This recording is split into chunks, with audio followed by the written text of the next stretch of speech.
আসসালামু আলাইকুম। বর্তমানে চলতেছে জুলাই মাস। আর এই জুলাই মাস মানে আন্দোলন।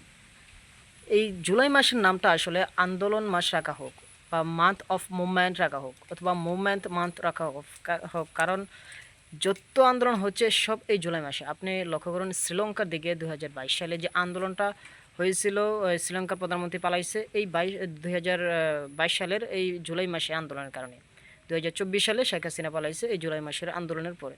এবং কি 2026 সালেও বাংলাদেশ ছোট্ট করে একটি ওই শিক্ষামন্ত্রী মিলন স্যার বলেছিল ওই ছাত্রদেরকে মুরগি, ব্রয়লার মুরগি, তো এই নিয়ে আরেকটি আন্দোলন হয়ে গেছে, যার কারণে ক্ষমা চাওয়ার কারণে হয়তো আন্দোলনটা আর বাড়েনি।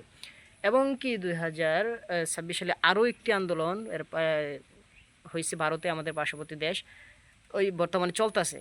তো আমি বলি এই এই মাস জুলাই মাস মানে আন্দোলনের মাস, তো এই জন্যই আমি বলবো যে আপনারা